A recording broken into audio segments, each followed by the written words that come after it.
Issue तो आज बड़ा ज्वलंत हो चुका है।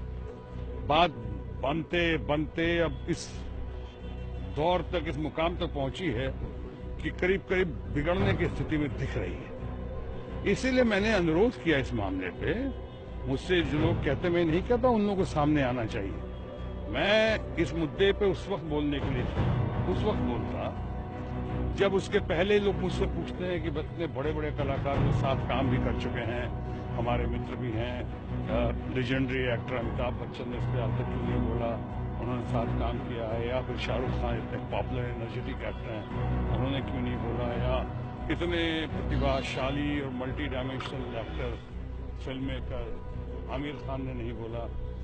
उनके बोलने से पहले मैं चाहूंगा कि इस मामले पे अब खासकर हमारे ऑनरेबल इंफॉर्मेशन और ब्रॉडकास्टिंग मिनिस्टर बोलें।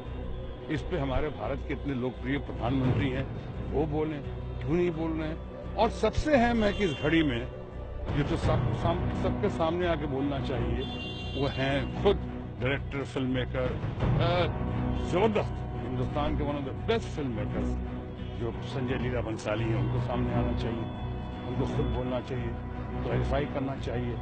और अगर उनमें और उस समुदाय में बातचीत हुई है, जैसा उन्होंने कहा है कि हम लिख कर देंगे, लिख कर दिया है उन्होंने कि हम इस पिक्चर को दिखाएंगे मैंने रिलीज से पहले, ताकि किसी की भावनाओं को ठेस न पहुंचे, किसी का सेंटिमेंट जो है उसमें दुखी ना हो, हर्ट ना हो।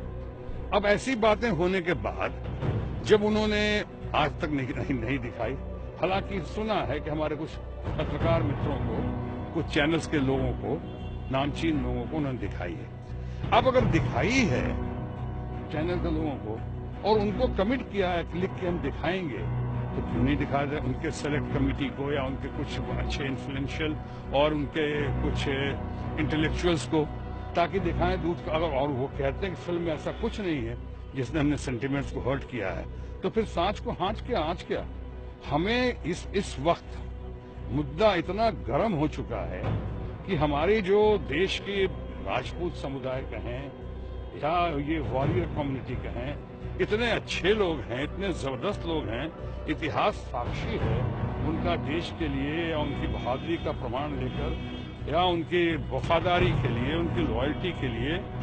ऐसे बहादुर लोग, ऐसे देश के जवान लोग जो आज सामने आके खड़े हुए हैं, इसका माने कि उनको तो कहीं चोट पहुंची है, ठेस पहुंची है। तो फिल्म का मतलब, मैं जानता हूं कि आप सिनेमैटिक लिबर्टी लेते हैं फिल्म में, सिनेमैटिक लिबर्टी नहीं लेंगे तो डॉक्यूमेंट्री बन जाएगी। ये डॉक्यूमेंट्री नहीं, फीचर फिल्म है। लेकिन साथ ही साथ ये भी हम जानते हैं या मानते हैं कि फिल्मों से के जरिए या हिस्ट्री के साथ इतना भी खिलवाड़ मत कीजिए, ये मत छेड़छाड़ मत कीजिए कि किसी की भावना को, कई लोग उनको माँ समझते हैं, कई लोग उनको अपने घर की एकदम रोल मॉडल समझते हैं। ऐसी पद्मावती के बारे में अभी इसमें पढ़ने की जरूरत नहीं है कि फिक्शन है, कि स्टोरी है, कि वो थी या नहीं थी, अनारकली थी या अनारकली नहीं थी। अब जो भी कहानी मान्यता बन गई है, और जो मान्यता बन गई और जिन लोगों का उनके ऊपर बहुत ज्यादा विश्वास है, यानी उनकी आस्था बन गई जनता की, तो जरूरी नहीं है कि हम अपनी फिल्म के जरिए या इतिहास का झंडा ऊंचा करते हुए हम अपने दृष्टिकोण से किसी की भावनाओं को ठेस पहुंचाएं, और खासकर राजपूत समुदाय के भावनाओं को ठेस पहुंचाएं, ठीक नहीं होगा। इसलिए मैं चाहूंगा कि मामला सुलझ जाए, फिल्म का भी इंटरेस्ट का ख्याल रखा जाए, और साथ ही साथ हमारे जो बहादुर, मजबूत, वफादार और देशभक्त, देश प्रेमी ऐसे राजपूत समुदाय हैं, उनका भी भरपूर, उनका उनकी भावनाओं का ख्याल रखा जाए।